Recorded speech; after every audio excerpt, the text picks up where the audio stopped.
Welcome to Victor's Children, a podcast from so-called Canada talking socialism from below. My name is David Campfield. I live with my partner and cat in Winnipeg, Manitoba, which is in Treaty 1 territory, the traditional territory of Anishinaabe, Cree, Ojibwe, Dakota, and Dene peoples, and the homeland of the Métis Nation. All those of us in the Canadian state who aren't Indigenous need to commit ourselves to the struggle against settler colonialism.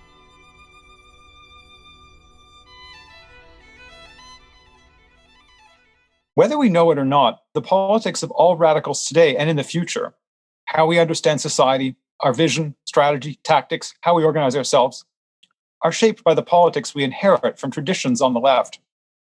Today, as more people are recognizing what capitalism is doing to us and where it's taking us, there's growing interest in working for a better world, for an alternative to capitalism, for something called socialism.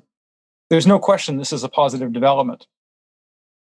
There were two dominant currents of socialism in the 20th century: social democracy, represented in Canada by the CCF and the NDP, and Stalinism, whose main representative was the Communist Party of Canada. Unfortunately, from the perspective of advancing struggles for emancipation, for human freedom, which really is the fundamental socialist goal, both social democracy and Stalinism are profoundly limited. The more people understand that socialists should reject both social democracy and Stalinism, the stronger the next left will be. This is the first of two episodes on Stalinism and the future of socialism. You'll hear an interview with Simon Pirani about the USSR and an interview with Kevin Lin about China. The next episode will look at Stalinist politics outside the so-called socialist countries.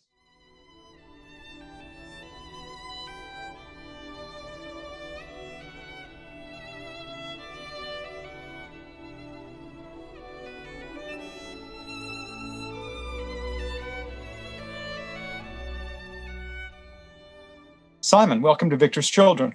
Can you briefly tell listeners what qualifies you to discuss this subject? Yeah, thank you for having me on the podcast, Dave. What qualifies me is that, first of all, like many socialists that your listeners will come across who are of my generation, I'm in my 60s, I've spent decades thinking about this because when we were younger, the Soviet Union existed. It claimed to be socialist. Those great big banners of Lenin and red flags were all over the place in our lives. And wars such as the one in Vietnam was seen as a war between communism and the United States. So I've spent a long time thinking about this. In 1990, I had an opportunity to travel to the Soviet Union, as it was then, to Moscow. And I've been traveling there ever since. I learned a language. I studied, made research about the early 1920s and wrote a book about that, and got to know many friends and comrades working in Russia in the labor movement and in Ukraine. You used the word qualified if we're talking about academic qualifications, so I have them. And I also spent 6 really, for me, very happy years teaching Russian history. My main job is researching energy in Russia and Ukraine.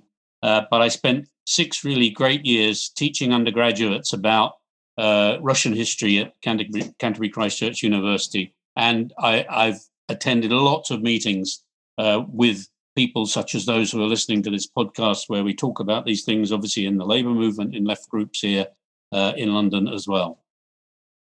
Thanks. So to start off with, from your perspective, what's wrong with the usual way that so-called communism is generally portrayed in Western countries today when people learn about the history?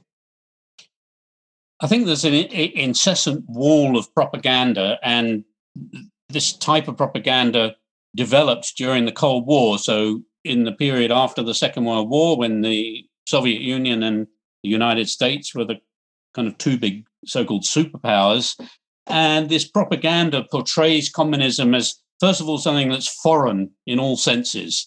It's hostile to the way we live. And secondly, communism is characterized as brutal dictatorship and the repression of individual freedoms. The the historical tragedy that we're going to talk about in the podcast, and the rise of Stalinism in the 1920s in the Soviet Union, has enabled the other side, if you like, to point to the Soviet Union under Stalin and say, that's socialism. And I think any thinking person who then reads up on that and studies a little of that history would conclude that, yeah, right, it was a real nightmare, like I'm being told, and must never be repeated. And I think the first thing I would want to acknowledge is that such a thinking person is very much on the right track. Stalinism was a nightmare, and it must never be repeated.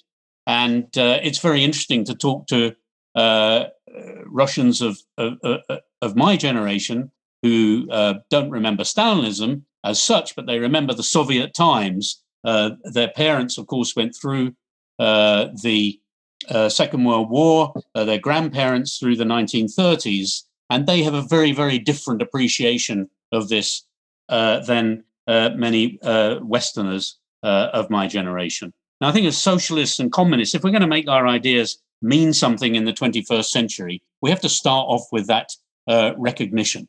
We're not trying to sell a new brand of what existed in the Soviet Union. What we're doing is thinking about our wonderful ideas of human liberation that were described as communist in the 19th century, but the meaning of which was actually bent and distorted by the whole Soviet experience. But if you think back to the 19th century, these ideas were about breaking the connection between wealth and power in society, organizing a society that consigns economic exploitation and imperial looting to the past, destroying the alienated forms of labor, destroying patriarchy and oppressive relations in families, and overcoming the ruptured relations between humans and their natural surroundings. And all that was what it meant to be communist. And I think if we can restore that type of meaning to the word communist in a 21st century way, then we're going places. So I'm going to just, before we get on to talk about the late 1920s, talk a little bit about the history before that for listeners. In the early 20th century, the Russian Empire covered a vast territory in which capitalist industrial development was very limited. Most people lived in rural areas in peasant farm households. In 1917, a social revolution broke the power of the ruling class of aristocratic landlords and capitalists in part of that territory. Workers and peasants took power into their own hands through new highly democratic councils, the word in Russian for council is Soviet, and also factory committees, workers' militias, and other organizations. This was a world historic achievement, and it was made possible because, first, there was an extremely high level of democratic self-organization by workers and peasants themselves, and two, there was a really important leadership role played by the Revolutionary Socialist Workers' Party known as the Bolsheviks, which later changed its name to the Communist Party. In 1918, civil war broke out as ultra-right-wing counter-revolutionary forces, the so-called whites, backed by Britain, the US, Canada, and other countries, set out to overthrow working-class rule, the Reds. This had an absolutely devastating impact on society, with people in some cities coming close to starvation. The Reds won the Civil War, but found themselves governing a territory that was both devastated and isolated, facing hostile capitalist powers.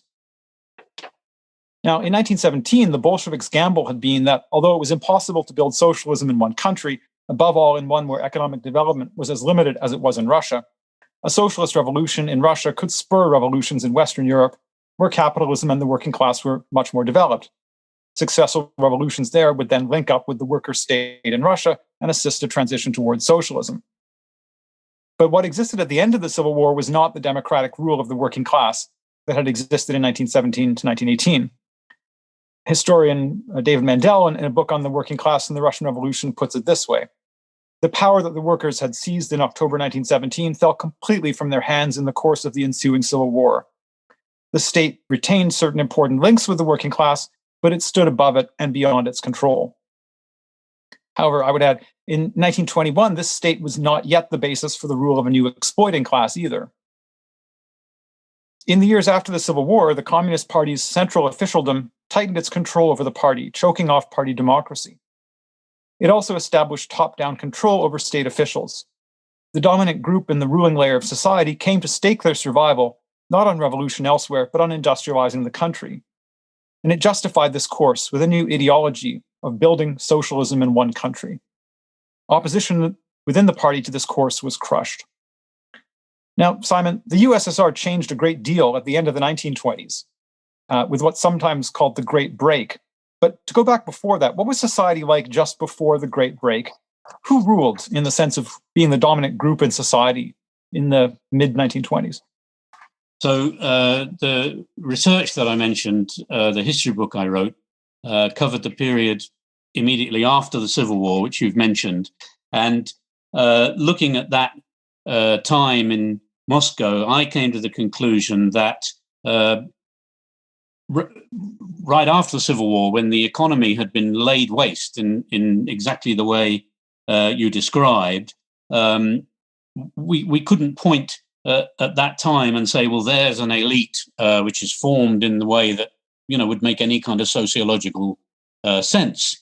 But you could see the elements that would go in to make that elite, and you could see really a terrifying process of the reimposition of forms of hierarchy, of types of alienation that breed under capitalism, reasserting themselves outside of anybody's control in many cases as events rushed along.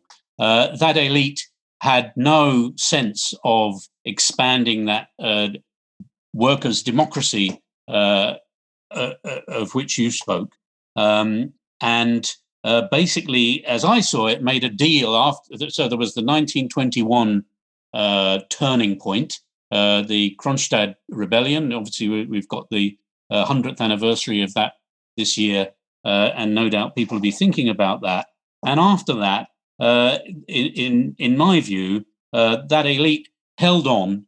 That rebellion was crushed. Workers' movements of that time were also put down quite firmly. And a simple way of putting it would be that the elite said to the working class, look, we'll make a deal.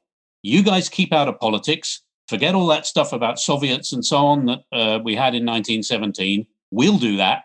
We will rule the state. And in exchange, we'll make your living standards go up generally. And you will work, and we will together increase the productivity of labor. And I call that a kind of social contract.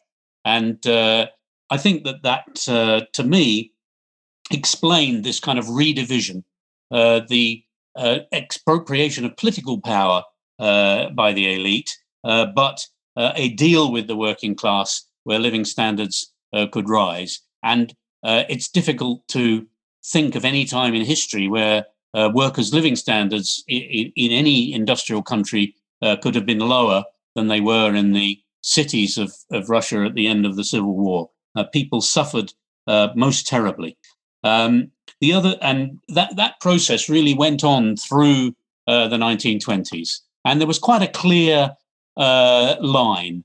Political dissidents, particularly political dissidents outside the Communist Party, don't do it. But in art and music and different cultural forms, there was actually a really a very free atmosphere. There's absolutely wonderful works of art at that time.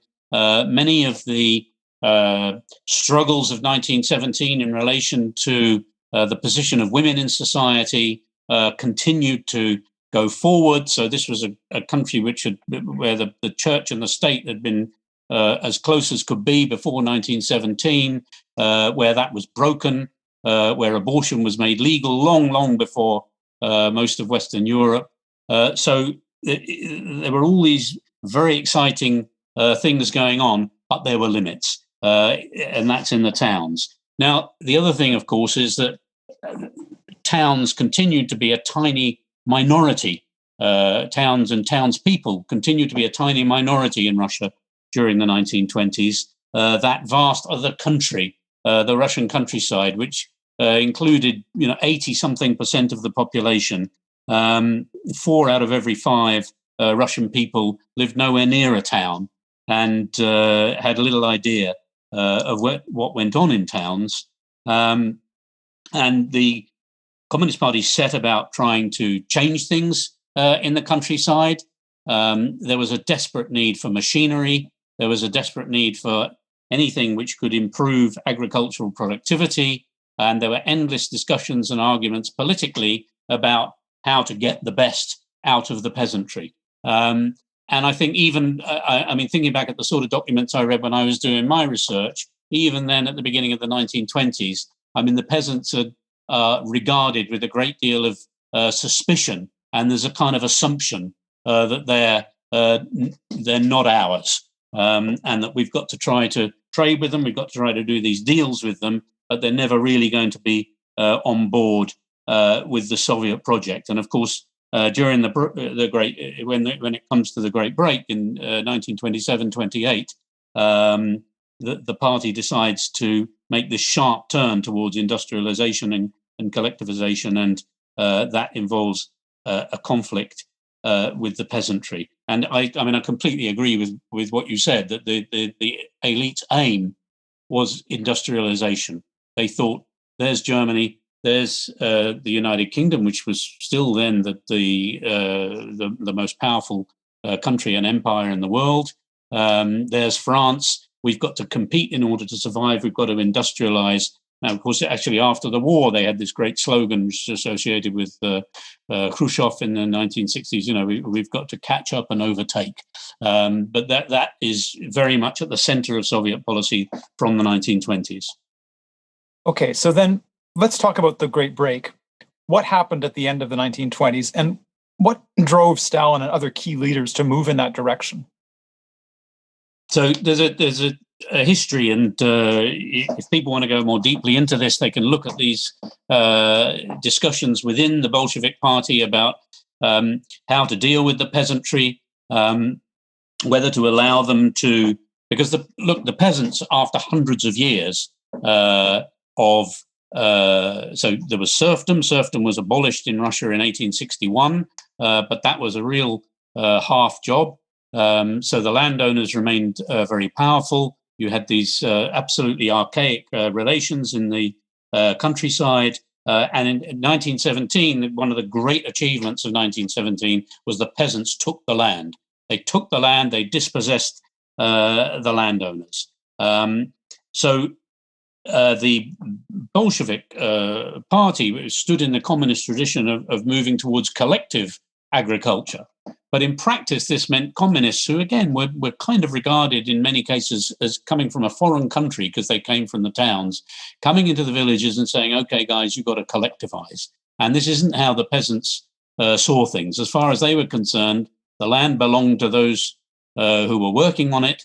There was no need for them or necessarily to all work together. The question of how the produce would be traded and so on was all very much up in the air.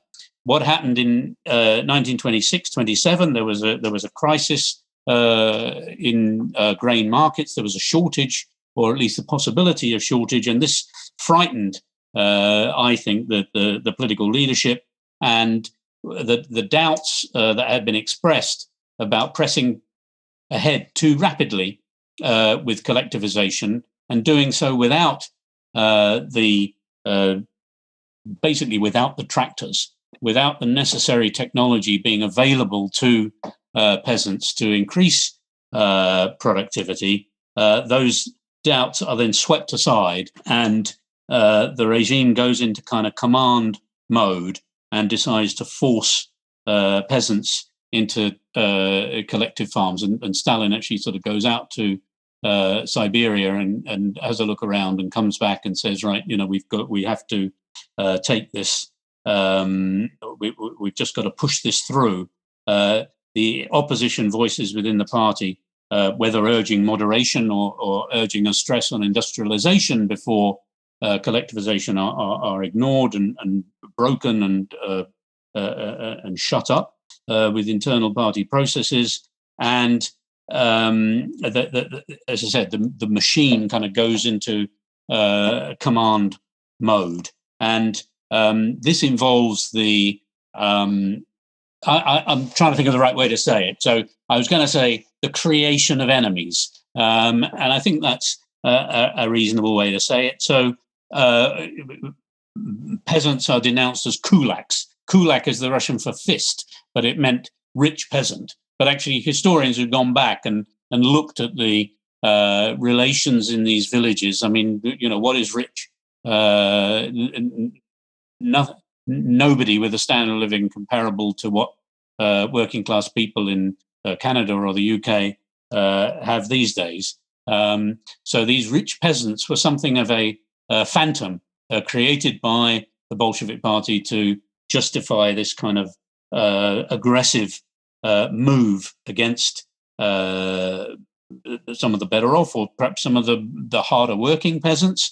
It often turned out in villages, and the rush to collectivize as a kind of edict from above, rather than some kind of collective process or the use of persuasion or whatever.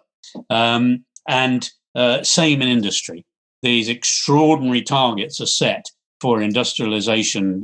I mean, the one that sticks in my mind was, pig iron production was to go up by 3 times over. And this is a country which is just dragging itself out of a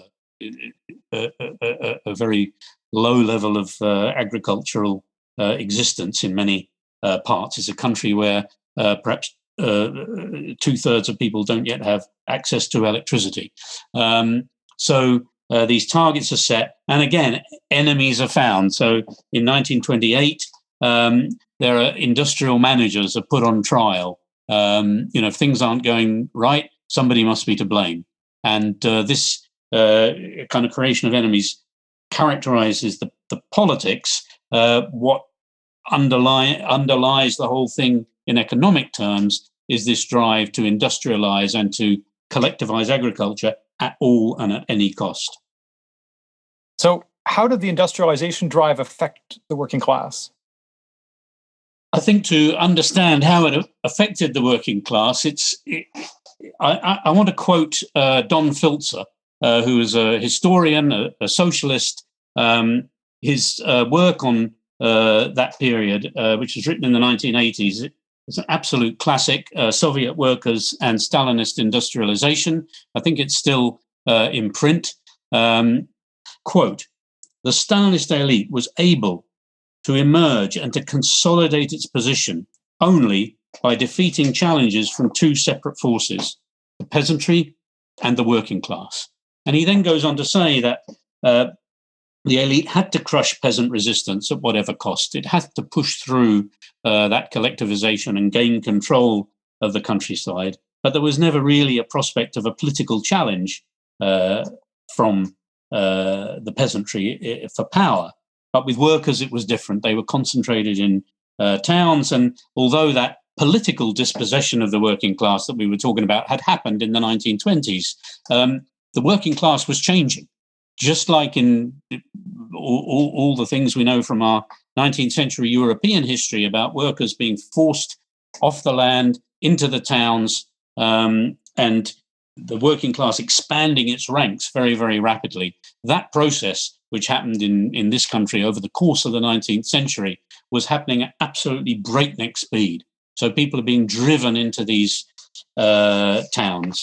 During the first and second 5-year plans, I think 18 million people moved into the towns. It is a huge, huge movement of people, and they arrived in these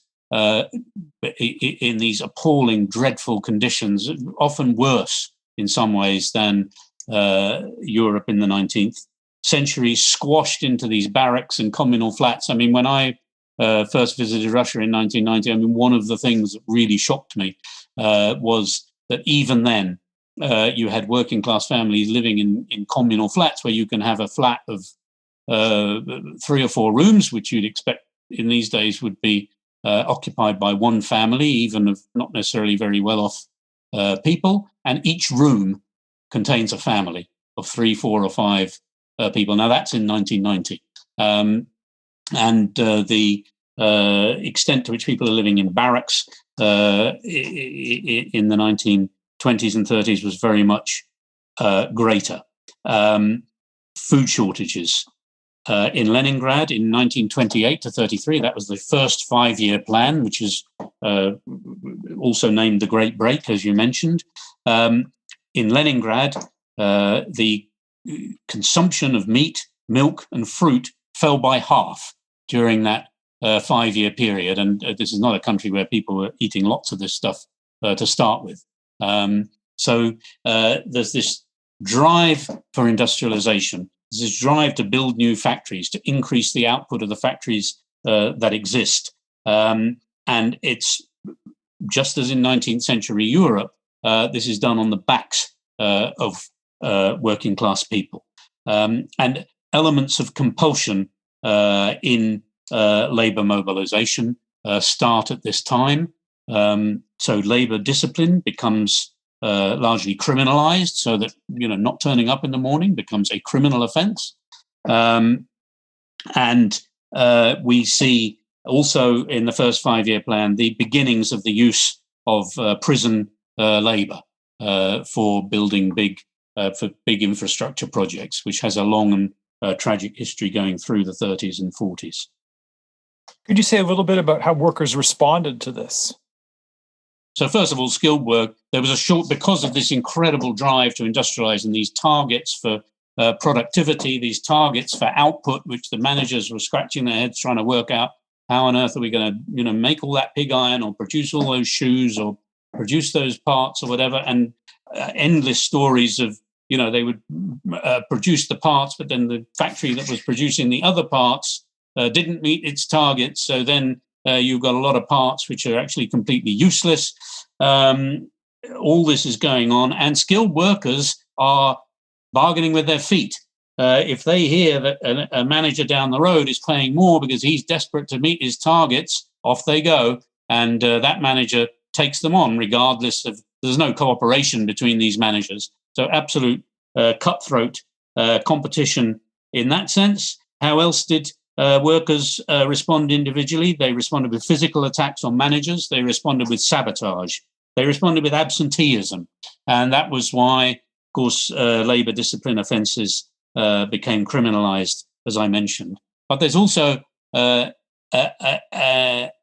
story of collective working class resistance during the first 5-year plan, which, of course, historians like Filzer in the 1980s knew about, but it was very difficult to research because that information was locked up quite carefully. And the best, if people want to read one book, I would suggest this book by Jeffrey Rossman, Worker Resistance Under Stalin, which is an incredible story of the organization among textile workers in Ivanovo, which is it's not Moscow, it's not Leningrad, but it's one of the big industrial regions of that time. A huge strike of 20,000 workers, a huge wave of strikes, in fact, in 1932 in that community. And Rossman's dug up the most amazing details about what inspired those workers to act.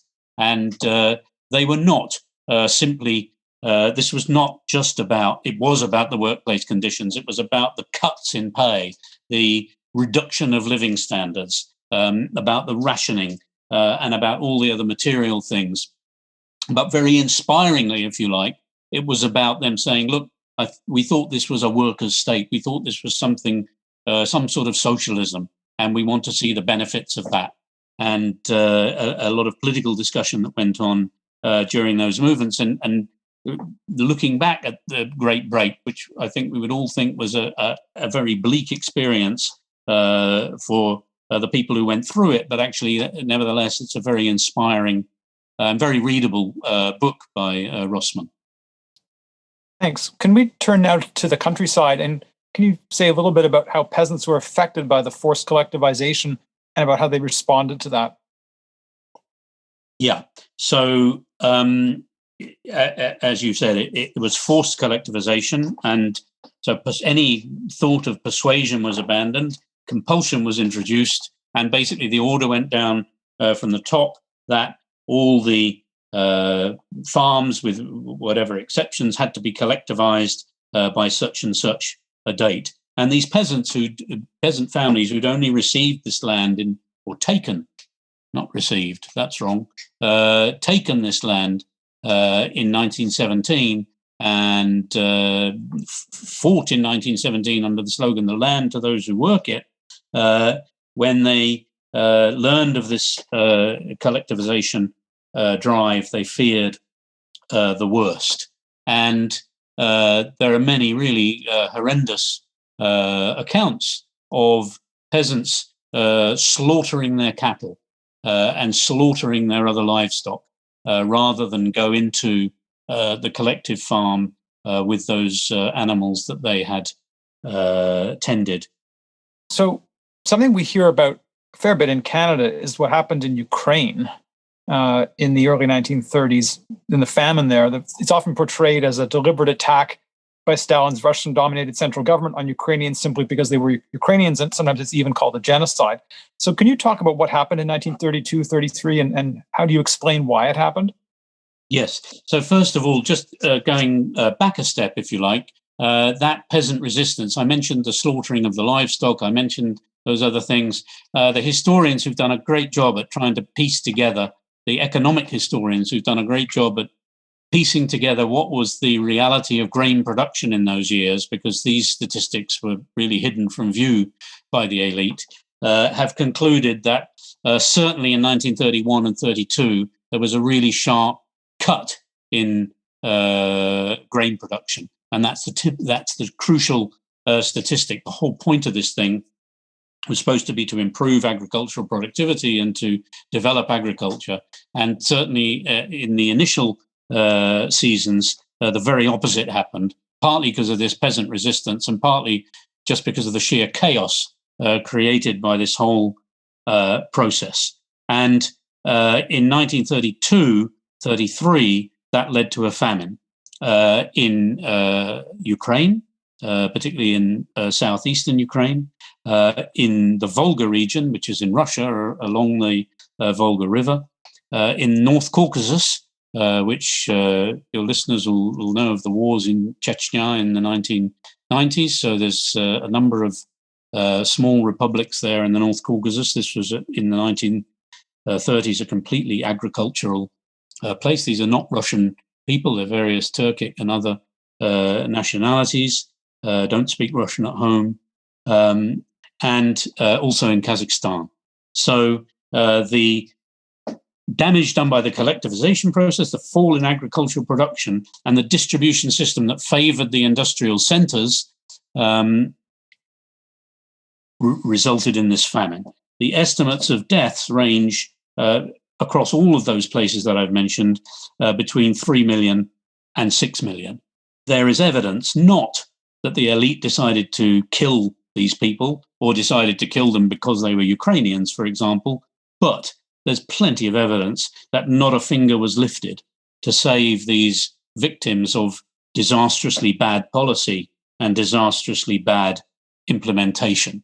And it's very clear too, I mean, one crucial thing the historians have worked on, that Stalin and the Politburo and the leadership of the Communist Party knew fine well what was going on, and were quite aware of this famine. Now, was the famine directed against Ukrainians because they were Ukrainian? Well, it coincided with a reversal of the policy that had been implemented in the 1920s. If you remember, I talked about this kind of quite liberal atmosphere in culture and so on. And the Soviet Union was a multicultural state. Ukraine was the largest non-Russian nationality, and great room was afforded in the 1920s for the development of the non-Russian languages, both, as I mentioned, some which are not even Slavic languages over in the eastern republics, but also Ukrainian and Belarusian, which are Slavic languages. And there was a burgeoning of Ukrainian culture in the 1920s. I mean, one thing I was astonished about, I was in the market in Kiev about 10 years ago with a friend, and I picked up this fantastic book of Ukrainian modernist art from the 1920s. And of course, we all know the Russian modernist art, Kandinsky and Malevich and all those guys. but I'd been really completely unaware. And I think this was a consequence of Stalinism, of this incredible flowering of Ukrainian art. Well, all this so-called Ukrainianization comes to a quick end in 1933, and that's a political decision. And so what the historians can also see in the record is official prejudice against Ukrainians, against Ukrainian culture. And one of the many people who paid for this with their lives was Mykola Skripnik, who was the head of the Ukrainian Communist Party. So this was not only about Ukrainian peasants or Ukrainian artists or Ukrainian workers, but even Ukrainian communists fall victim to this policy. Now, I don't know of evidence that anyone tried to exacerbate the famine, particularly more in Ukraine than in the Volga, right? So this is a policy of heartless wrecking of people's lives. I mean, we're surrounded by it in the COVID pandemic, just to give a modern day analogy. This killing people by omission, if you like, this was going on just as much in the Volga provinces, which are Russian, as in Ukraine. Now, so it's, in other words, the answer is it's complicated. But what's also happened in the last 20 years in particular is that these arguments about history have become completely politicized. And what we've seen, particularly under President Yushchenko in Ukraine, who came in the Orange Revolution, so that was 2008, and he kind of gave he left room for some very strongly nationalist historians to write about these questions in what I would say is a very, very one-sided way, and specifically to portray the famine as something in which Ukrainians specifically were victims. That's one thing. And I mean, there was also a kind of political angle to this about getting reparations and so on and so on. And that played a part in the degenerating political relationship between Ukraine and Russia at that time. But also, and the other historical side of the coin was that while portraying the famine as something in which Ukrainians specifically were victims rather than others, to downplay the role of some Ukrainians in the genocide that followed in the 1940s, when there were clearly Ukrainians who, along with Germans and others, were perpetrators. And there were the Ukrainian nationalist organizations that in some way or another and under complex circumstances collaborated with the Nazis. So what we've seen in historiography is a real politicization of these questions. And the writer who I think has been by far the most convincing on this, and if people want to read up on it, who's based in Canada from a Ukrainian family, John Paul Himka, who's done an absolutely marvelous job of arguing about these different horror stories from the mid 20th century and how they should be interpreted, and rebutting and rejecting those historians who have been influenced by this Ukrainian nationalism. So a great deal of state repression took place between the Great Break and the late 1930s. Can you say something about that and what was really driving the repression? Yeah, I think the first thing to say is that there are different drivers at different times. It's going back to the beginning of our conversation. You know, it's really easy in some college in the US or here in the UK for some history teacher to sort of come and talk about Stalinist mass murder and so on, as though it's a blanket, horror story starting from 1917 and going through to 1991. That, of course, isn't how history happens. That's nonsense. And there are very clear phases. And in the period that I covered in my research, the early 1920s, you've got political repression, which means if you talk up and you criticize the Communist Party and say it's betraying the cause And there were, many brave socialists who did that, either people who'd been in the Communist Party and thought things were going the wrong way, or people who'd been closer to the Socialist Revolutionary Party or the anarchists or some of the other socialist groups. You would quickly find yourself in a lot of trouble. And in a bad case, you would find yourself in Siberia. That's pointed at activists, and obviously extremely damaging to the working class as a fighting force, because the effect it has is to shut people up and make them scared to say what they think. Now, when we get to the Great Break, the first 5-year plan, we have a completely different type of repression. We have all this stuff about wreckers, saboteurs, kulaks, against whom we, the communists, are fighting. And we have the first mass arrests, the first mass deportations, as I mentioned, the deportation of people to Kazakhstan. There were many, many other deportations, and in some cases, mass shootings. And that brings us really into what is usually called by historians the Stalinist era. In 1934, so during the second 5-year plan, things take a new turn. Stalin's, I think, deputy is a fair word, one of the highest ranking people in the leadership, Sergei Kirov, very, very popular communist leader, was killed in Leningrad. And this lets loose a kind of manic wave of repression, not only against just anybody who happens to be in the wrong place at the wrong time when the police arrive, but specifically on Communist Party members. Because by this time, of course, the Communist Party is a very big organization. It's not like, you mentioned it as a sort of vanguard in 1917, but now it's like an administrative machine of hundreds of thousands of people. And they're not all as reliable as the leadership would like them to be.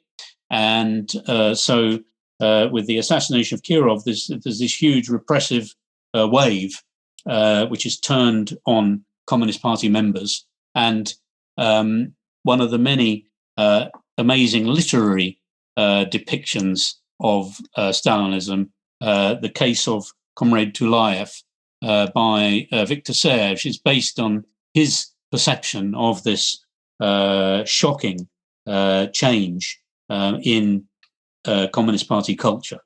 What follows after that in 1936 and 37 is the so-called Great Terror, where this thing really goes on to another level. And it's from that period that all the stories of people denouncing each other, denouncing their managers, denouncing their workers, denouncing perhaps their competitors for people's affections, denouncing anybody and everybody gets underway. And this hysteria and atmosphere of witch hunt, which pervades really all of urban and much of rural life, and millions of people are sent to the camps for minor offences such as being late for work 3 days running, or wide-ranging political offences, going to church 10 years earlier, or organising a strike 10 years earlier.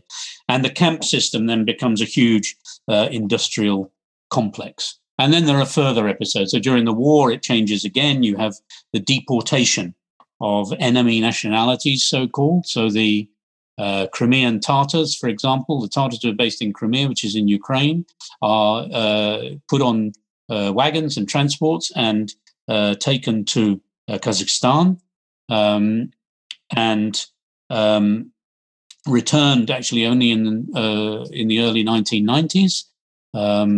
And I remember meeting activists there who were trying to re-establish the Tatar culture and language, and to find the books which had been taken and locked up in a inaccessible library in Moscow, where an attempt is really made to destroy the language entirely. POWs enter the camp system during the war. That further complicates things. And then, look, we could spend 5 podcasts describing this awful machine of repression and the scale of it. It really comes to not to an end, but it enters a new phase after the death of Stalin. And when we think about the human spirit, what's really extraordinary is to think about the revolts, this wave of revolts that there was in the camps in 1953 when they heard about Stalin's death. And I think the arrest of Beria also helped, which followed a few months later. And these prisoners, unarmed against the prison guards in these distant Siberian locations, mounted a series of revolts. And really the camp system as a large-scale industrial complex is dismantled. Now, you asked about the numbers. So very quickly, it's difficult to measure. That's like many of these things. We have some figures we know very well. So we have the People's Commissariat of Domestic Affairs, the NKVD, and they kept very good records. So in 1930, they shot 20,000 people. In 1931, they shot 10,000 people. And then it's between 1,000 and 3,000 a year up until 1936. In 1936, they shot 353,000 people. And in 1937, they shot 329,000 people. So that's executions, okay? There are obviously a lot of people died in the camps. And again, I mean, it sounds kind of ghoulish, but I mean, I think it's really important to read the literature about the camps. Read Solzhenitsyn before he turned into a grumpy, miserable anti-communist. Read Cancer Ward. Read the short stories of Varlam Shalamov, who Solzhenitsyn said he learned everything he knew about writing about the camps from this guy Varlam Shalamov, who was an amazing character. I think it's important to kind of try to get a sense of the life and death in these camps. 2.7 million, that's kind of my reading of all the different estimates by the historians. Okay, so those are the deaths. Prisoner population. Let's take the United States of America, 2012. And I when you asked me to do the podcast, I looked up my notes from when I was teaching the students. So I used to present them with this comparison, slightly out of date, but I imagine the numbers are pretty much the same now. Okay, so USA, 2012, 6 million prisoners, which if you take that as a proportion of the population, it's 19 out of every 1,000 people. Okay, that's a lot. I mean, in African-American communities, right? Everybody knows somebody who's in jail. USSR 1948, so when the camp system was kind of at its largest extent. Nearly 3 million in prison camps and filtration camps, but crucially also 6 million special settlers who are sent into exile in distant villages. And again, sorry if I'm giving too many recommendations for reading, stop me. But one of the really great novels of the 1930s, The Children of the Arbat by Anatoly Rybakov, is all about a young man who makes an out-of-place joke on a demonstration, a May Day demonstration, and finds himself in this category of special settlers. And boy, does he stay there for a long time. Now, so USSR 1948, 16 in prison and 34 in exile out of every 1,000 people. So that's a total of 50 compared to that USA total of 19. So it's a lot more than that USA total. So everybody knew somebody who'd gone away. Most of those people are in exile, which isn't quite the same as being behind barbed wire. But if you look at the transport system and the impossibility of escaping from these places in Siberia, it's not easy. So those are the figures that I have.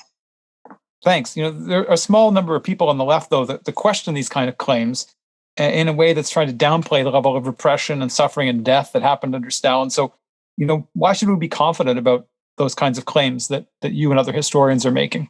Okay, so they're not claims. I haven't studied this history specifically because all historians have their specialism.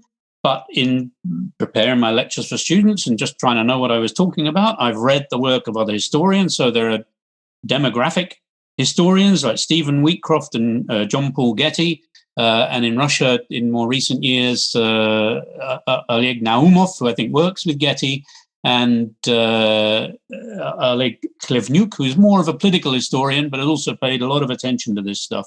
So they've spent their lives studying these details. They constantly adjust, and if you took all their stuff, you'd see how they change their mind as they go along. It gets more accurate. They keep their, I suppose nowadays, Excel sheets and records to try to estimate as accurately as they can what was going on. That's what they do.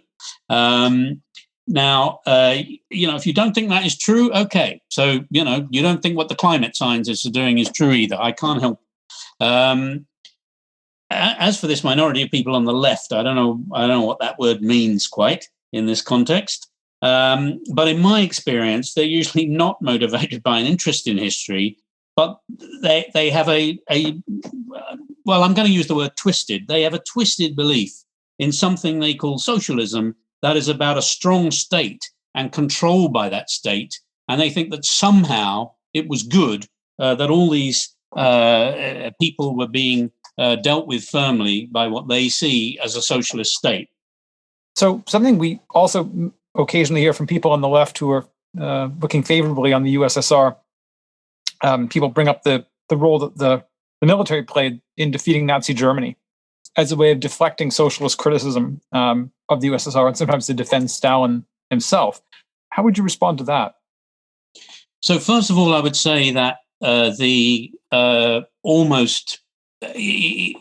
resistance to the Nazi invasion, which is almost impossible to understand when you read about this kind of titanic life and death struggle, which claimed millions and millions of victims. So I'm fond of repeating whenever it's suggested that it was Britain that beat the Nazis, that Leningrad lost 3 times as many citizens during the Second World War as the entire British Empire put together. 3 times as many, one city. So I think, to understand that resistance, the first thing we have to say is that it was really no thanks to Stalin as the commander-in-chief that resistance was mounted. In fact, his incredible miscalculation at the beginning of the war undoubtedly cost tens, hundreds of thousands of lives.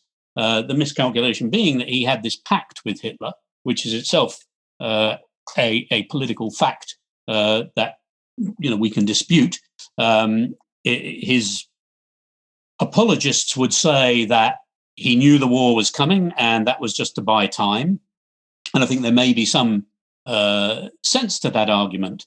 I don't want to say it's a defensible action. I just want to say that that is part of the explanation for this pact. What's much harder to explain is that when his spies were risking their lives to get back to him the information that actually a major invasion was being prepared in June 1941, he refused to believe that, or to believe even that it might be one of the possibilities.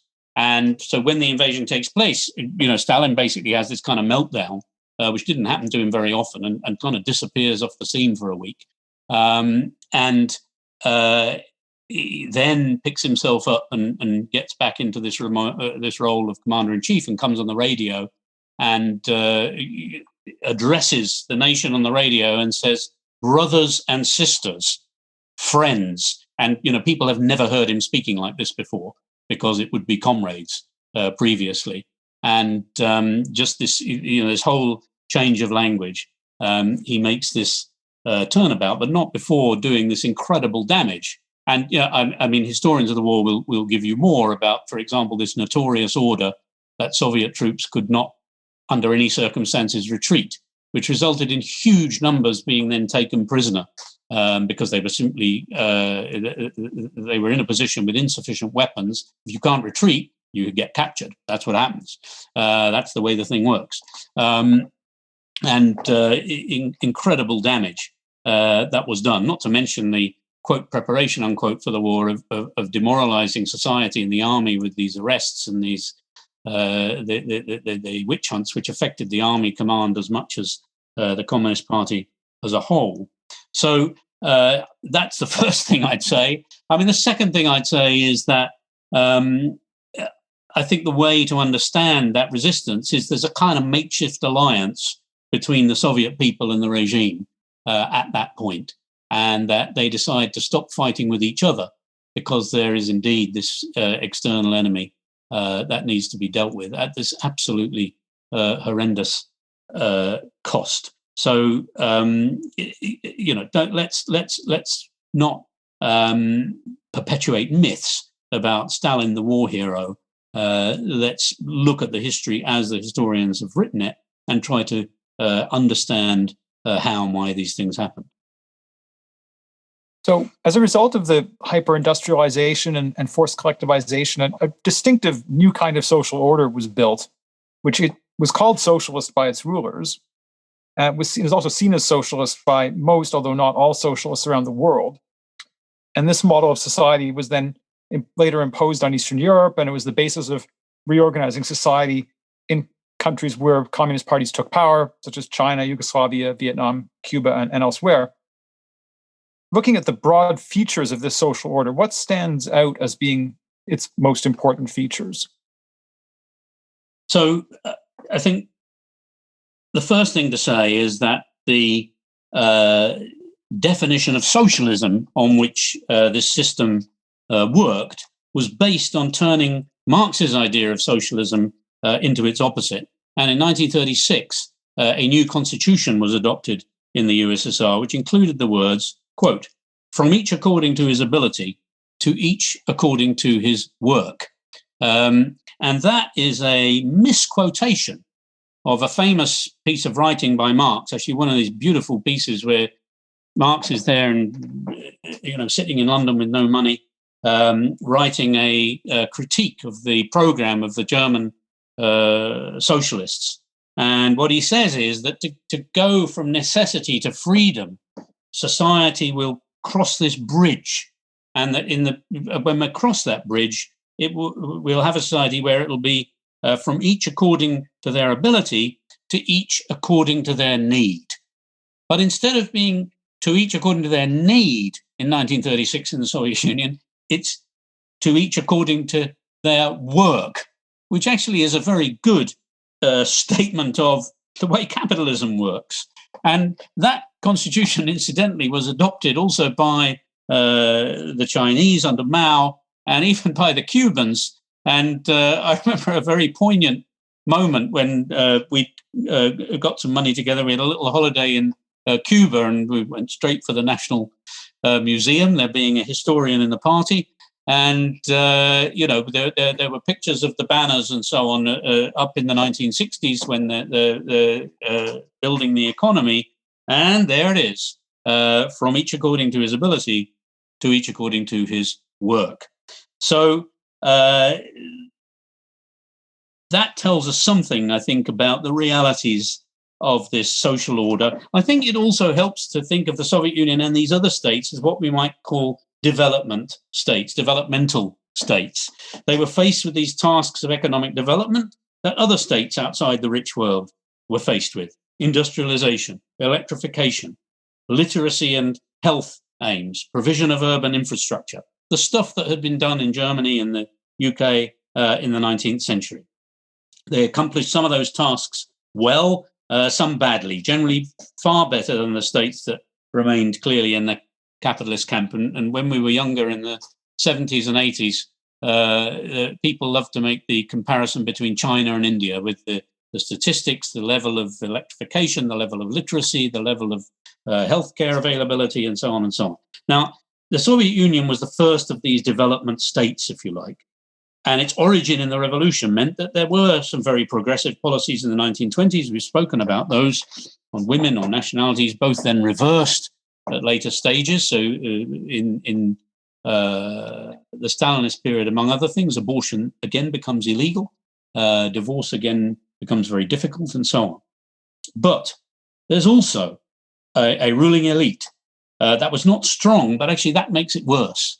It was not strong, not anchored in private property, not kind of this mansion's been in the family for hundreds of years, like the members of the Boris Johnson's cabinet. And because of lacking that kind of strength anchored in property, resorting even more easily to these very, very brutal forms of repression. So, I mean, I think that's the combination that we have to get our heads around. So what led to the collapse of this social order at the end of the 1980s? I think first of all, the Soviet Union's own contradictions began to accumulate, and there's a whole history in the post-war period. As a development state, if you like, it entered into trading relationships increasingly with the rich countries in the West. Those worked to its disadvantage, and so by the 1980s, it was exporting oil and using the proceeds to buy wheat. And a fall in the price of oil in the mid-1980s was a serious problem for the Soviet Union, and actually the point at which it began to build up its foreign currency debts for the first time. Its technologies were increasingly lopsided, the emphasis on military, on space exploration and so on. But also there was an ideological crisis. You can only tell people they're living under socialism for so long under these comparatively difficult conditions, and with a complete kind of lack of social life in many respects and political life, and for them to continue to buy into it. And of course, from that point of view, the incorporation of Eastern European countries into the Soviet system made things worse. I mean, people in East Germany knew damn well how people in West Germany were living. People in Poland had a much better sense of what was going on in Western Europe than people in the USSR. And they knew that the comparison in terms of living standards, in terms of democratic freedoms, was unfavorable. And so in the 1980s, you get the growth of the big independent union movement in Poland, and you see the whole thing starting to unravel. So I think maybe it might make this the last question. For people today who understand what capitalism is doing to our world, what's at stake in how we understand the USSR? And does this history really matter to us today? I think it matters an awful lot.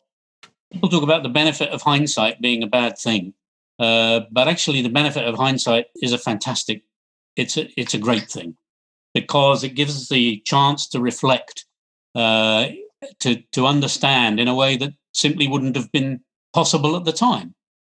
People who lived through the 1917 revolution, the Civil War, these events in the 1920s, when Stalinism arrived in its late 1920s form, when the Great Break took place. I mean, we've got lots and lots of examples from the memoirs of communists at that time. They really didn't see this coming.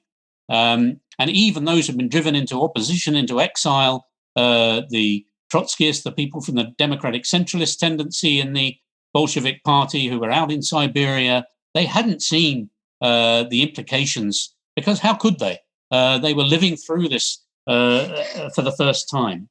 They did their best to understand what they were living through, but we can do, I don't want to say better than them, because we can just look at it with that benefit of hindsight, with that opportunity to reflect, with that opportunity to put this thing in its whole global context, to see that 1917 was this incredible release of energy to bring about revolutionary change, and how far it got and how far it didn't get. We can also see, which I think is very important, we can see the influence of Stalinism, which went far beyond the borders of the Soviet Union. The Soviet Union, as you mentioned at the beginning of our conversation, there was this obsession with industrial development. That was the key to everything. And I think that then fed into the workers' movement in the West in a really negative way. So that movement became kind of immune to the idea that all the technologies that developed after the war and the labor processes were very much shaped by capitalism and could be done completely differently. I think that aspect of our fight against capitalism really got lost. All sorts of ideas about strong leaders and strong states and everything, which I really think could probably be largely put in the rubbish bin, also flourished on account of this much wider influence of Stalinism in the workers' movement. So I think there's enormous amount for us to learn from that history, and also, I mean, even to get hope from. if you read, whether it's the stories I uncovered about the early 20s and the people who tried even then to start doing things differently, or for example, there's a wonderful young socialist writer in Moscow, Ilya Budraitskis, who's written the history of the socialist dissident movements of the 60s and 70s, who were operating under unbelievably difficult conditions, who were going into the local library and looking for copies of State and Revolution by Lenin, which was probably the most kind of democratic thing that Lenin wrote in his life, or looking at works of earlier 19th century Russian socialists or whatever, and trying to kind of claw back that real meaning of socialism. So, those stories are all important too in the 21st century.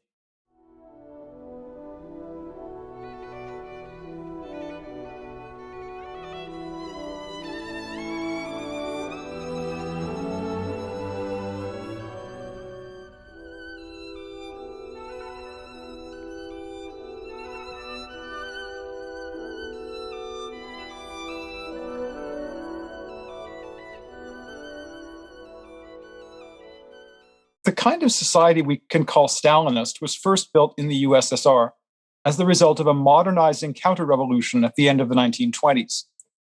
A similar society was built in China after the revolution of 1949. Joining me to discuss this from Hong Kong is Kevin Lin. So Kevin, welcome to Victor's Children. Can you just briefly tell listeners what qualifies you to discuss this topic? Yeah, thanks for having me, David. I have been deeply interested in understanding Chinese society, its politics, its people, the social movements in China for over a decade now. So my main focus has been primarily on workers movement in China over the last 20 years. China obviously is a very complex society. It changes rapidly. There's very often people say, if your information is a couple of years old, it's already way dated. It may be exaggeration, but I think it does highlight the fast changing nature of Chinese society over the last half a century and more, and just the kind of social transformations. It's breathtaking over the last century. So really trying to understand China is a huge monumental task. And I think I see myself as part of a collective effort by activists and academics to really try to understand China, not for its own sake, but for informing, organizing and activist strategies. Could you just tell listeners a little bit about what Chinese society was like before the 1949 revolution? Yeah, so by the 1940s, China already had a century of colonialism, large-scale uprisings, several civil wars, conflicts, but also attempts at social reforms and revolutions. So if you think about 1940, you can sort of think of as the end of a century of monumental social change. So China's last dynasty ended in 1911, and in the ensuing, between 1911 and 1949, it was 3 decades of internal conflict as well as wars with Japan, etc., etc. So it was a country devastated by conflicts and famines, by the 1940s, and so it was very understandable. There was clearly a collective yearning for a new and different society, something that is radically different from the past, but also strong enough and prosperous enough so that the people have a stable society. So then comes the revolution of 1949. Could you say something about to what extent capitalism had developed in China by that point? Absolutely. I think what we consider modern capitalism has its seeds already back in the late 19th century. Under basically global pressures, reformers, those are still within the elite of the Qing dynasty, but reformers were attempting to and introducing industrial production, for example, and modern technologies in the hope of creating a modern capitalist economy. But it was very small until the early 1920s and 30s. It was largely limited to a few areas. For example, Shanghai and Canton, which is today's Guangdong province. So those areas, there were some industrial economy, and there began to emerge a industrial working class. And you may, and the listeners may have heard of this 1927 Chinese Revolution, 1925 to 27. That was in part urban working class movement. But capitalism did not really flourish on a large scale until after 1949. So most of the population was living in rural areas. Can you say something about those conditions? Absolutely. So yeah, the vast majority of the Chinese population by the late 1940s were living in the countryside. The cities are not small by modern standards, but the country is predominantly rural. And as I said, the modern industrial economy was relatively small. It was emerging, was growing, and because of the conflict, so the economy was suffering huge inflations. So it wasn't until after 1949 that the economy really stabilized. So what did happen in 1949? As we were talking earlier, the 1949 is really the accumulation of a century of social changes. So in the 1930s and the 40s, there was a very brutal civil war between the Communist Party and the Nationalist Party in China. So by mid to late 1940s, the Communist Party was able to control most of the Chinese territory as we know now, and drove the Nationalist Party to Taiwan. So in 1949, the Chinese Communist Party proclaimed the founding of the People's Republic of China in Beijing, very much on the promise of a new and more equitable and prosperous society that's going to deliver a better society. That's the term New China. It was used was that really encapsulate that promise. It's a different China. It's nothing like the old China. And who ruled that new society? What social group? Yeah, so in the first decade or so after 1949, the Chinese Communist Party wanted to govern through a kind of like a coalition or alliances of different classes of social groups. It was workers, it was soldiers, it was peasants. It was also included was the so-called patriotic industrialists or capitalists, because the Communist Party, when it began to rule China, govern China, it recognized it needed the support of the big industrialists, as long as they are supportive of the new regime.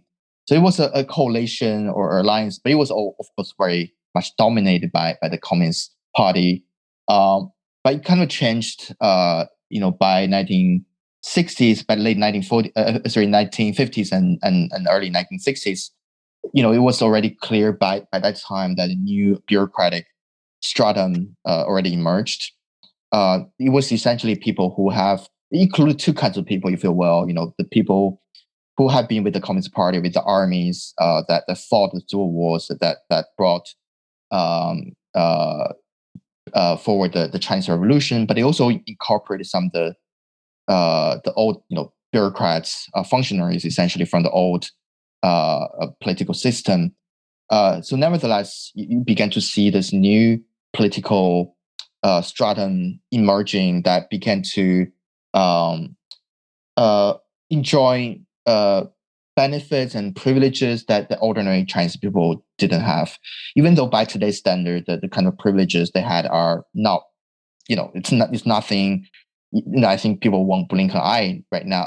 Today in China, But at the time, there's a sense that this is a new governing social group that emerged, and that has different interest from the ordinary Chinese people. So there was already a sense there is something that was wrong, but it was still very early when the sort of the new bureaucratic stratum had levers, they had control over decisions, but they themselves, because of the economy, was still centralized planned economy. So the personal wealth, it was not there. There were privileges, but it wasn't like the cadres, the leaders accumulated a huge amount of personal wealth.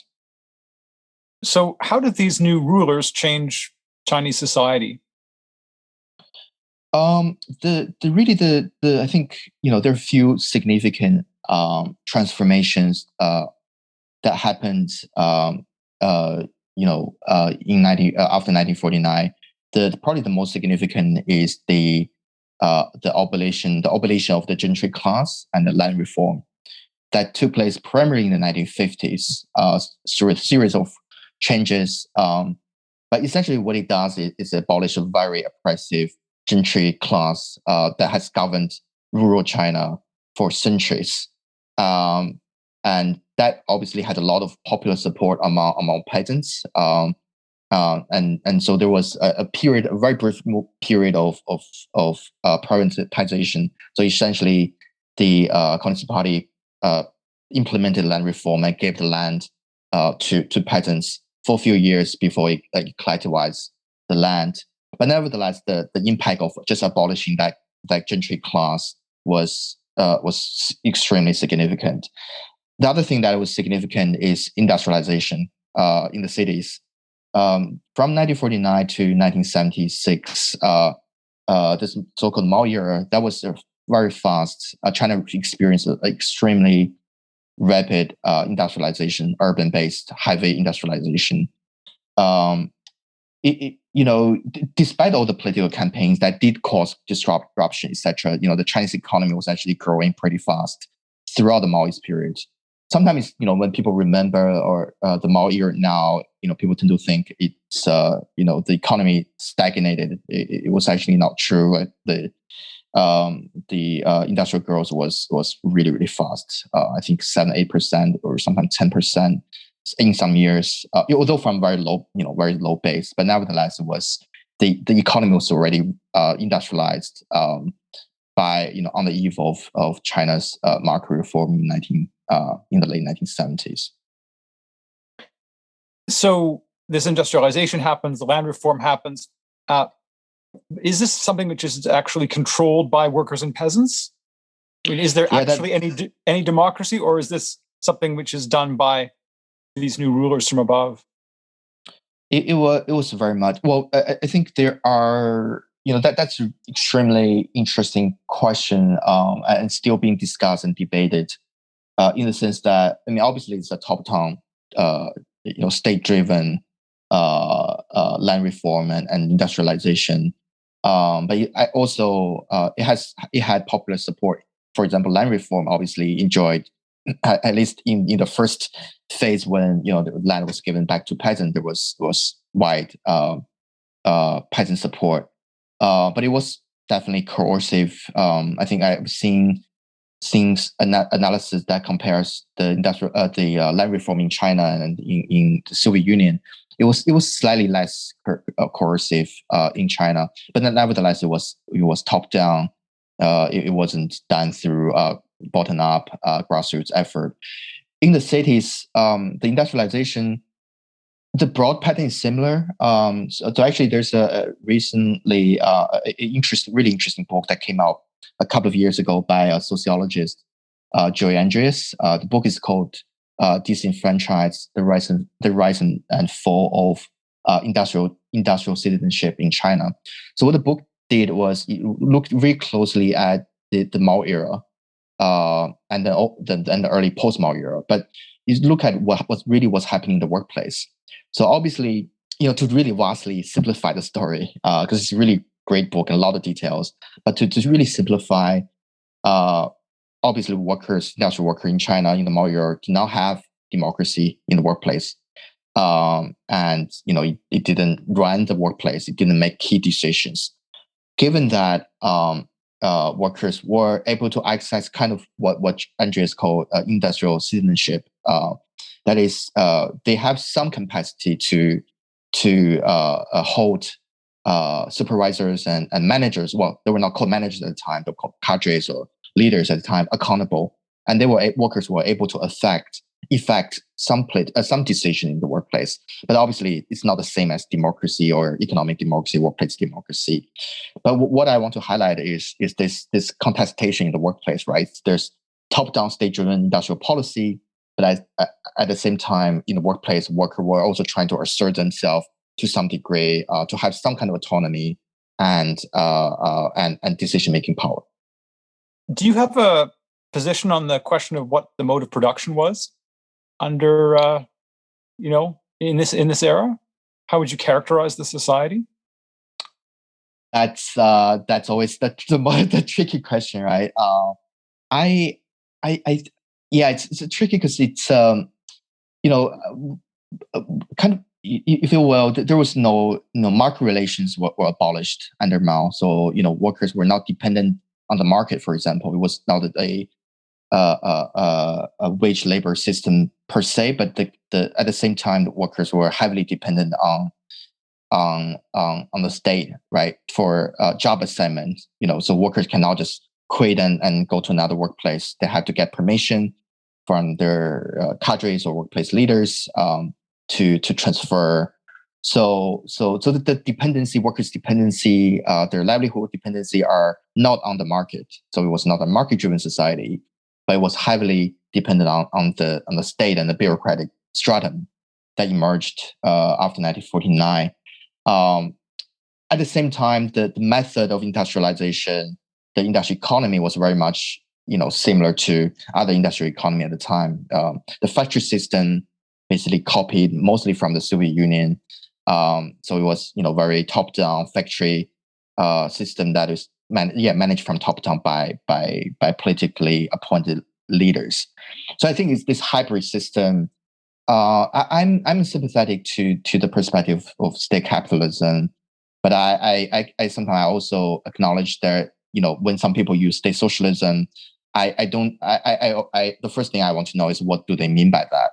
Because labels, they're label, because a lot of the labels also are characterization developed out of engagement with Soviet Union, right? It was how people analyzed Russia and the Soviet Union at the time, and then look at China and say, oh, maybe that's the same or similar. But for me, I think the most important thing is like, what do you mean if you call China a state capitalist society or state socialist society? I mean, it's definitely not a genuinely socialist society, that's for sure. But what it was, I think for me, it's more important to really talk about the details rather than one label or the other. So I wanted to just ask you about one specific event that some listeners might have heard about that happened in the 1950s, or process, that is the Great Leap Forward. Could you tell us a little bit about what that was about? Right. So the Great Leap Forward was fundamentally a political campaign to deepen industrialization in the cities and in the countryside. I think for some this is basically a attempt on the part of Mao Zedong and the Communist Party to continue the revolution. So basically, after 1949, the Communist Party found itself, governing such a vast country with economic stagnation or a lot of economic problem, but also a society that this question: how do you build a new society, right? So Great Leap Forward, needs to be understood in the context of basically the Communist Party and Chinese state wanting to increase industrialization, but also to build a new society based on industrial economy. But obviously, it has led to devastating impact, as we're going to talk about next. But because it's largely done by your top down fashion. So workers and peasants or for the most part, passive if you call it victims or passive, the recipients of this policy. So then, could you say something about the famine that happened at the end of the 1950s? Absolutely. I think that's always a very for many still controversial after 60 years, 60, some years, anywhere between 20, 30 or more millions of people perished in the famines. Well, the exact figure we don't know. There was a lot of calculations and estimate, but I think the basic disagreement is that it's in the tens of millions, 10, 20 million or more. So what happened was the Great Leap Forward, in this attempt to really drive through heavy industrialization, decisions were made that basically take agency away from workers and peasants. So it wasn't workers and peasants that making the decisions about what to produce or how much to produce. So in this attempt to one up each other, so basically all the regional leaderships and down to the bottom are trying to all compete each other. So there's this directive to produce more and more, and so the production target began to be falsified. So it's just become realistic to actually produce that much, and including grains. So that contributed to basically a shortage of food across much of the country. And there was also, obviously, there was weather issues and there was like crop failures at the same time. But I think fundamentally it's a political disaster more than a natural disaster. Politically driven by the leadership in Beijing. That's correct. Okay. So something else that people who don't know much about China might have heard about was the Cultural Revolution. So could you talk about what that was? I realize it's a complicated period in history, but could you kind of give us an introduction to the Cultural Revolution and how it played out over the period of time when it was happening? Absolutely. Cultural Revolution is, again, sort of starting in 1966. It's depends on how you look at it. It's the most intense period is 3 years from 1966 to 1969, but normally people refer to a 10-year period from 66 to 76 at the time of Mao's death. So I want to preface this by saying the Cultural Revolution is still debated, not just for academic purposes. It's debated among very small, but the left in China who are interested in question just what kind of society was China, right? I think that's the question you're posing. Still have a lot of implications for activists and for organizing inside China as well. If it was some kind of socialist society, if there's a positive thing that could be learned, then those things could inform our current today's strategy. If it's just all bad, then the idea is to abandon anything to do with that period. So I want to preface saying that still has very strong contemporary relevance for people in China. So what the Chinese Cultural Revolution was, again, it was such a complex affair, but primarily there were, if you think of it's like two interconnected things happening at the same time. One level is a political ideological struggle at the elite level. That was between Mao and his ally on the one hand, and people like Deng Xiaoping and Liu Shaoqi and others on the other hand, over just over the future of China, essentially. For people like Deng Xiaoping at the time, the most important thing is to have a stable society and economy. So Deng Xiaoping was very much opposed to the political ideological campaigns at the time, and wanted to grow the economy, even including if it means like opening up the economy a little bit, or introduce more incentive to workers to work harder. So that's why Mao, some of your listeners may remember this phrase "capitalist roader." That's the accusation made by Mao against people like Deng Xiaoping, Liu Shaoqi, and others, because Mao believe that they are taking China back to a capitalist road. That's why they're called capitalist roaders. So there was the elite level. There was a struggle over power, over ideology, over the direction of Chinese society. But there's also a popular movement from below. But here it gets very complex because it's not just one revolt. It was many things. So Mao. So the Cultural Revolution really started because Mao called on people to rebel. There was already, by the 1960s, there was already some grievances in society, right? People who are unhappy with going back to the new bureaucratic stratum that emerged. A lot of people are already unhappy with the direction this is going. So when Mao called people to rebel, a lot of young people, students, etc., but also workers responded to that call and began to hold the leaders and cadres responsible, criticize them, and in some cases, violently confronted them. But what I'm trying to point out and emphasize is it wasn't just an elite thing. There was already at a societal level grievances and discontent that was that sort of bubbling up. That got unleashed because Mao's call to rebel. So in society, at a societal level, there's a genuine sense that we are not happy with the direction of Chinese society right now and Chinese politics, and we want to develop a different kind of society. So there's some radical critique of at the time Chinese socialism by workers, by intellectuals, etc., etc. But it's also just want to end on that point. It was also complex because it quickly fractured. There are just so many factions and different actors involved with different interests. So it became quite chaotic within a few years, and that's primarily how a lot of people, including a lot of people in China, remember the Cultural Revolution. That it was a chaotic period.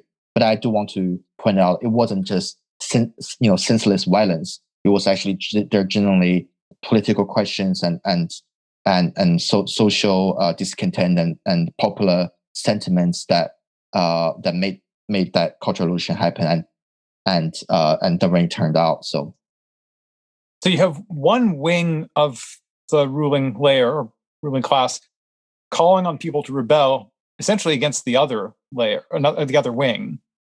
But then you have a lot of debate, right, amongst the people who are rising up about what they're trying to change and how to do it. And some of them begin to question some of the most radical ones begin to question the entire ruling layer, right? Could you say a little bit about that? Exactly. I think that's probably common throughout history. There are political conflicts at the top. It's one group of elite against another, sometimes over genuine political ideological questions, right? But there's also a popular critique, very popular critique from at the grassroots level, from the bottom that reject both. So there were. I think the most famous was Shen Wulian, which is a small group of workers and if you will, intellectuals who offer radical critique of Chinese society, Chinese socialism more broadly. But there are others. There are not, But I think what was clear for a lot of people.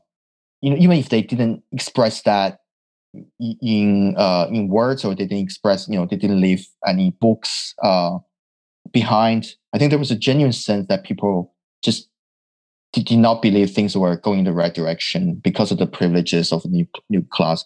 And again, like by today's standards in China, the kind of inequality and corruption is minuscule.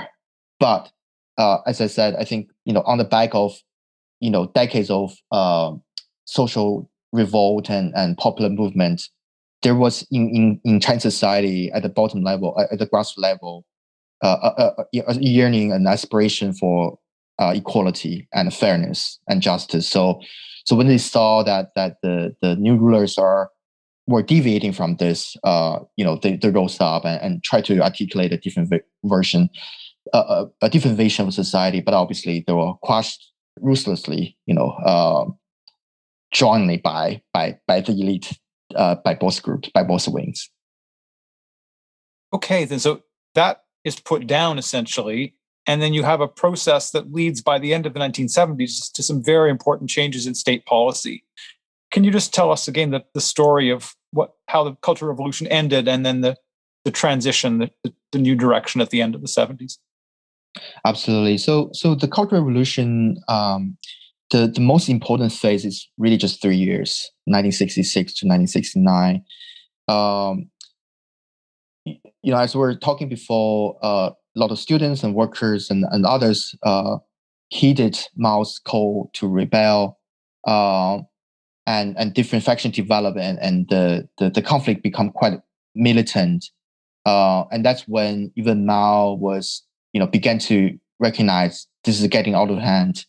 So Mao joined others, the other wing, basically to agree on essentially military crackdown on almost all factions, or on most factions.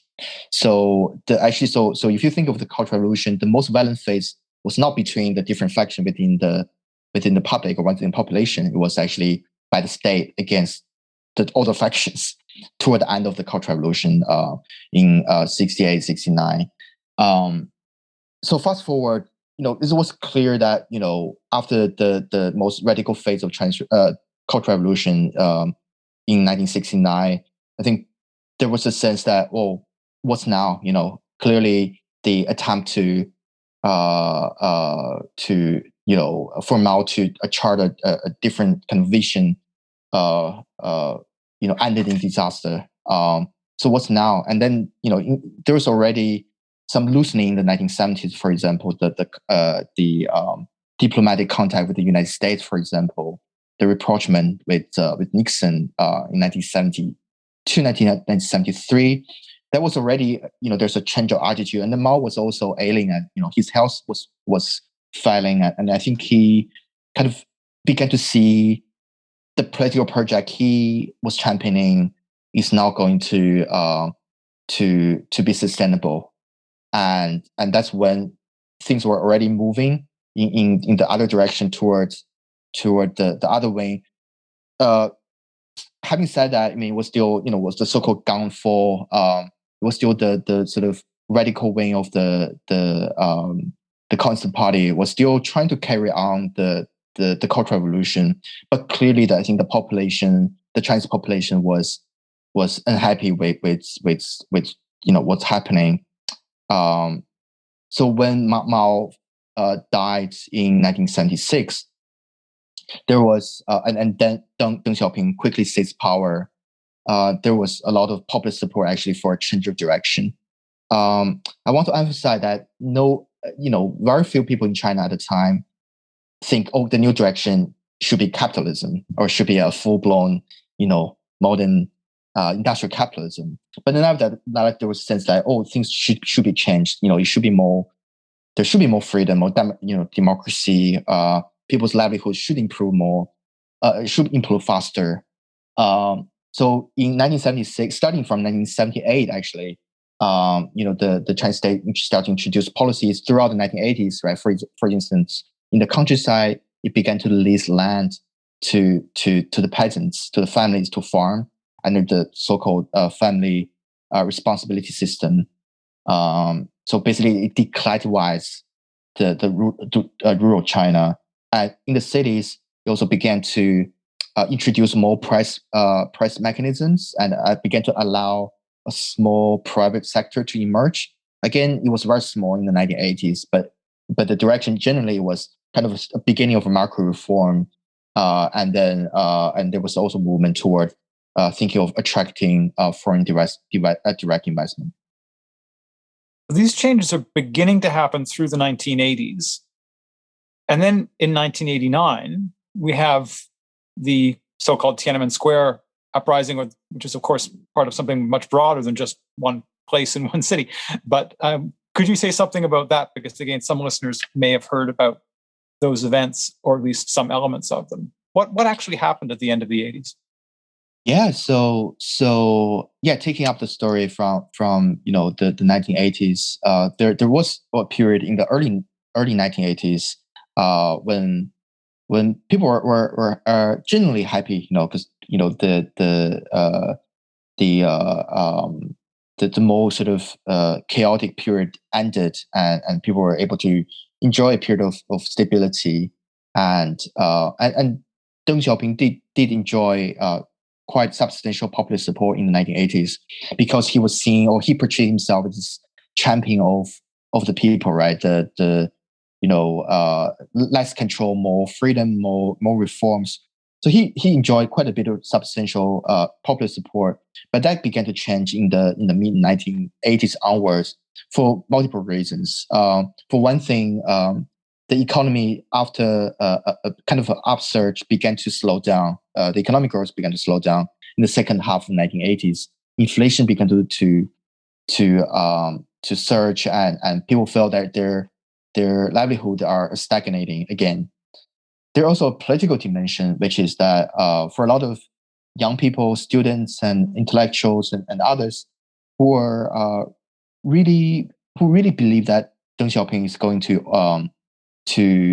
liberalize politically, to introduce more democracy, and they were thoroughly disappointed when it was made very clear by mid 1980s that Deng Xiaoping was not interested in introducing political democracy. So prior to 1989, actually the first wave of student revolt already took place in the mid 1980s, 1985, 1986. So by 1989, all those things are like boiling over essentially. So you have students occupying Tiananmen Square, but you also have huge number of urban population workers from all across the sector, not just in the private economy, but a lot of state workers are all joining the demonstration. Again, it's also not just in Beijing; it's in dozens and dozens of cities across China. The only one that we remember now is Beijing, and there's also a book that came out a few years ago that focused on Chengdu, but it's all over. It's in Shanghai. It's in many different cities. But it was the accumulation of that many years of discontent with the direction that Deng Xiaoping is bringing China into. And then, of course, it's brutally crushed by the rulers. Yeah, absolutely. I think it's I think it was clearly recognized by the government that the revolt is very popular. It wasn't just a few students. It was vastly number of people across, as I said, across the country, and I think that began to be really threatening to the regime. There, of course, is also internal political struggle within the party that essentially, and in the end, Deng Xiaoping and the more conservative wing went out and began to crack down on the students. But again, just to emphasize, obviously we don't know the exact death toll, how many people died in the crackdown in Beijing, but by most account, most of the casualties are not students, but they were workers and ordinary urban citizens, not on the square, but on the main streets in Beijing, who are actually attempting to block tanks from coming into the square to protect the students. I might just add, because people may not know this who are listening, that there were some efforts to organize independent unions, right, as part of that process, independent from the official state-controlled union organizations. That's correct. If I may just quickly say something about unions and role workers. China had always just had one, since 1949, one union federation, the All China Federation of Trade Unions. In the 1950s and 60s, at least in the 1950s, it was still kind of relevant, because if you think about institutions like this, even though they're state controlled, prior to 1949, they still had to play a functional role. Otherwise, they're just going to be become useless.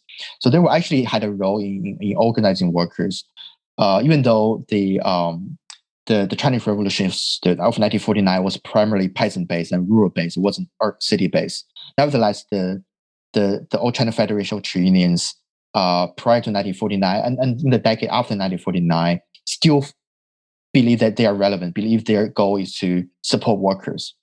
And a political struggle ensued in the 50s and 60s. Essentially, it's between some ACFTU leaders like Li San and others in the party. So Li San still believed that the union still should take the role to take the side of workers, not just to be a functionary of the party state. But others believe otherwise. Fast forward, by the 1980s, the union were actually already abolished for a number of years. And when it came back, it was really, really weak. It already just essentially extension of the party bureaucracy. So there was really no independent workers, like unions or independent workers organizations at the time. So there was an effort, as you alluded to, on the square by organized by some workers trying to set up a autonomous trade union federation, and I think it was gaining momentum. As we were saying earlier, because 1989 movement, it was more than student. It was a lot of workers. So definitely there is a like a base to build a independent union movement. But for many reasons that we can talk about, it was just too short a period of time before the crackdown. Was it because the it's one thing to organize a union federation, on the square on the back of a movement. It's another to really want to deepen the work, organizing at the workplace level, really to entrench yourself and build workers' power from the ground up. For whatever reasons, that was crushed. But that was still very important effort on the part of some people, and of course, one of the leaders of that effort are still around today, Han Dongfang, who was jailed after 1989, who fled and went into hiding, but was jailed and exiled to Hong Kong. Actually, he's still working in Hong Kong. He's head of a group called China Labor Bulletin, who has still been, was set up in 1994 and still been focused on supporting workers' movement in mainland China. So I have a huge question now, which is if you could just, in broad terms, discuss how China has changed since the crushing of that revolt, right? Since the early 1990s. If you were going to identify the key changes in Chinese society that have made, obviously such enormous transformations. Right. So maybe let me do this by identifying a few key moments or key events, because as you said, like the history is very long and complex. But one key event is 1992. So after the crushing, the crushing of the 1989 movement, there were sanctions, Western sanctions on China. There were boycotts. There were also just general demoralization of society. So what happened in 1992 was Deng Xiaoping tried to reaffirm China's capitalist market reforms by going on this called Southern Tour. So he essentially toured Shenzhen and which at the time was set up some years ago as a special economic zone. And again, that's, you see that everywhere now. Essentially, it was a pocket of Chinese territory where it's run capitalistically, very thoroughly. So the labor protection was not there. It was very welcome to foreign investment. It turned a blind eye to labor violation, etc., etc. So, but the goal was really to deepen China's capitalist market reforms. So that's a key date. Another key date is, I would say, probably 1997. That's when the Chinese government really started in earnest to break apart the state sector. Right, still thinking China was a centralized planned economy all throughout the Maoist, for most of the Maoist period. Even though China already beginning market reform in the 80s, the state sector was pretty much still intact for many reasons. For ideological reasons, but it was also politically risky to touch the state sector, which it was very powerful. So 1997 was a day where this privatization and also restructuring. So it privatized a lot of state state factories that couldn't make profit, couldn't adjust to the market economy, and it's also laid off anywhere between 30 to 40 million state sector workers. And obviously that has huge social consequences, hugely devastating to the people and communities. A third date is 2003. That's when China joined the World Trade Organization. It's very symbolically significant because that's when, if you look at China's economic growth, 2003 is a key year when the Chinese economy really, really took off. That's when huge number of rural migrant workers began to pour into cities and start working in factories. Again, the migrant labor, rural to migrant migration for work, for factory work already starting in the 80s and all through 90s. But again, the 2003 was really the milestone in terms of trying to really going full capitalist and run a huge export oriented economy, and then the economy just started to take off. Another 2 days before I wrap up is 2007, 2008.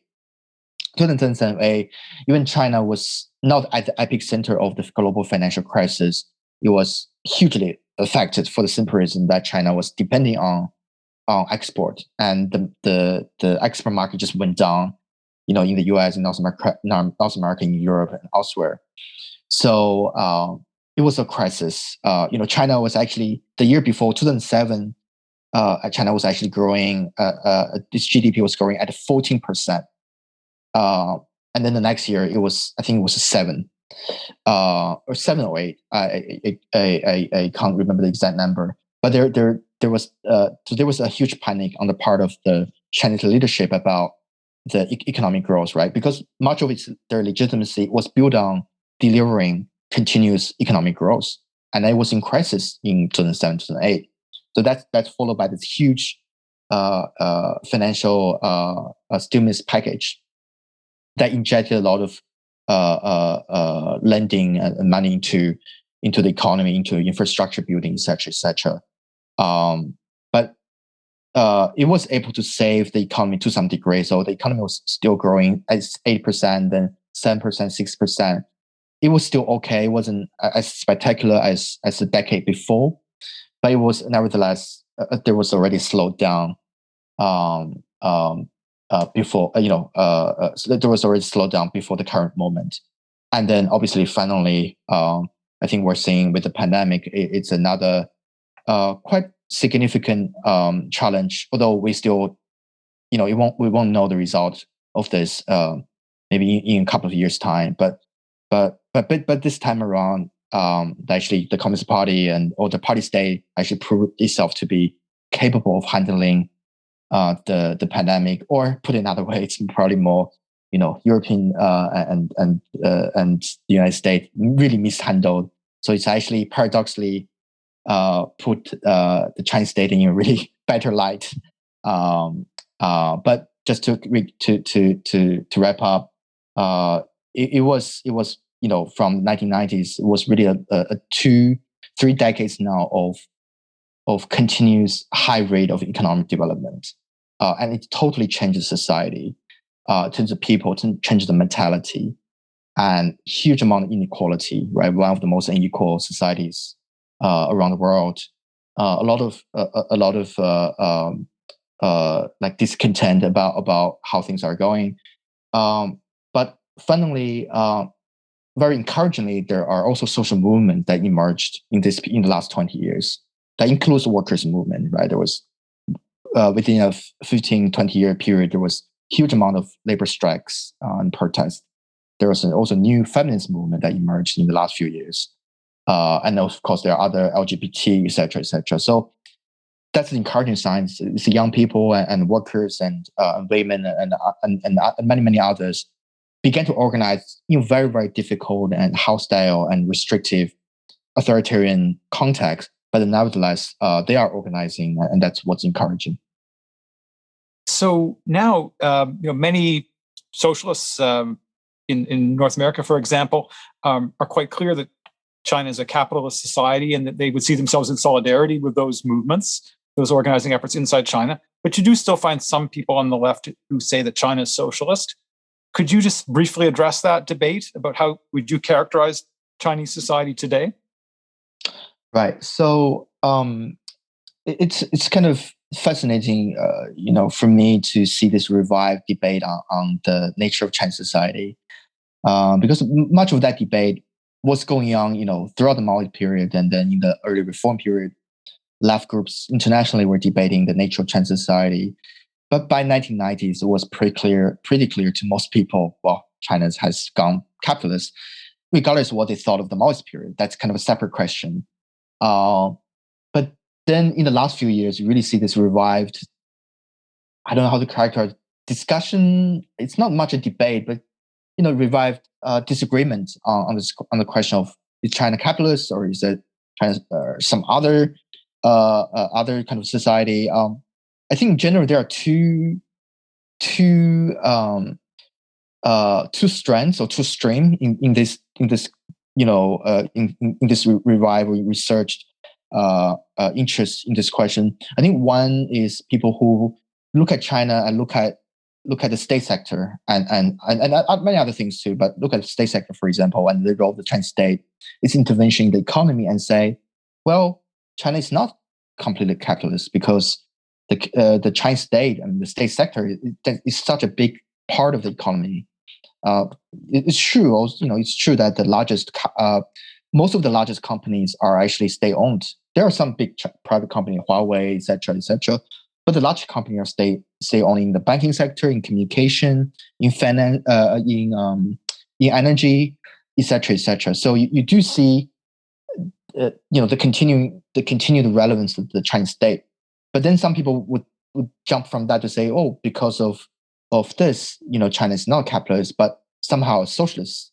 They may use socialist, they may say something else, but it's a non-capitalist society. I think there's also other who are, I guess they're confused, or I don't know, for lack of a better word. I think partly out of emerged out of the U.S.-China rivalry, right? Especially for leftists in the U.S., there's a small number of people who look at the U.S.-China rivalry and because their politics is anti-capitalist, anti-imperialist. So obviously their primary enemies is the U.S. state, and then they began to look at China's more rosy light or softly. So instead of arguing, oh, China is not capitalist, it's socialist, they don't go as far, but they would say, I'm not sure, maybe it is. Let's have a debate. But actually, that adds very little to the debate, because there's really not much argument. It's just that, oh, we're not sure. Maybe it is, maybe it isn't. And yeah, so that's where we are, which is very curious to a lot of us who have been interested in China from the left for many years. It's kind of a curious phenomenon. Hmm. So just to close, I have one last question for you, which is, for people who understand what capitalism is doing to our world, in so many terrible ways, what's at stake for us in how we understand China, both in the past, under Mao, for example, and China today? Yeah, so this is really important question, because we've been talking for quite a while, on the history, on what happened, but what is the relevance to us today, right? Both for people inside China, but also for leftists and progressives internationally. I would say the following things. I think that the history itself is fascinating. Obviously, it's more than a century and a half of revolutions, of uprisings.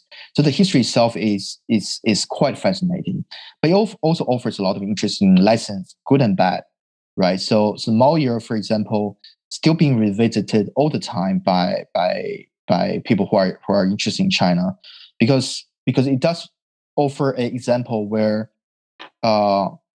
many people wanted to build a new society. They were trying different things. A lot of mistakes and disaster were made. But how do we understand that? And that's still a lot of debate. And it's unlikely. I don't think there's going to be any definitive answer anytime soon, because people try to understand the Cultural Revolution in today's light. What does it offer to you? So it has a lot of stakes for example, leftists in China, right? So like we're discussing earlier, if the Maoist period, if the from 1949 to 1976, there were a lot of positive things, then should we learn from it? Should we learn from the policies, the approaches, the politics, or do we reject that? How do we build a new society? And so that's very a living question for leftists and progressives in China. But for others, in the US, in Canada, and Europe and elsewhere, this question is also important because by now it's impossible to understand global capitalism without understanding China. I mean, it's such an important part of global capitalism. So having a keen sense of the history, its political economy, having a class analysis, have a clear-eyed, and very clear-eyed understanding and analysis of China is really key to understand global capitalism, and obviously that then informed strategies on the left internationally. So I think for all these reasons that it is important to take China and Chinese capitalism seriously. Again, not as something that is kind of interesting, kind of what you read in the news that is far away place of the corner of the world, but actually it affects us in no matter where you live, in Canada, in the US, the politics and the interlinkages of economy are all very directly and relevant, and so I think for the left to talk about China and to see how that can inform our discussions and debate, I think that's a really important and urgent task. Kevin, I want to thank you for providing listeners with such a clear and concise overview of a huge and complex topic. Thank you so much. Thanks, David.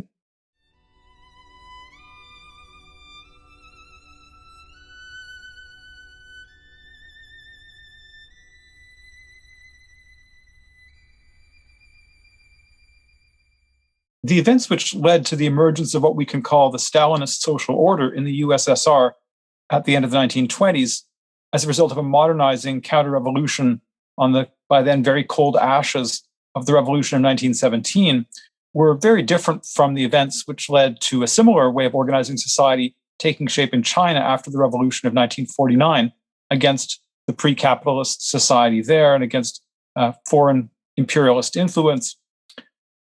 Nevertheless, in those countries and in other countries, this way of organizing society arose or was imposed or implemented, also, of course, in countries in Eastern Europe, Asia, Africa, and Cuba as well, with varying degrees of popular support. These societies were widely seen as socialist, but in reality, they were not socialist. They were not even in transition to socialism.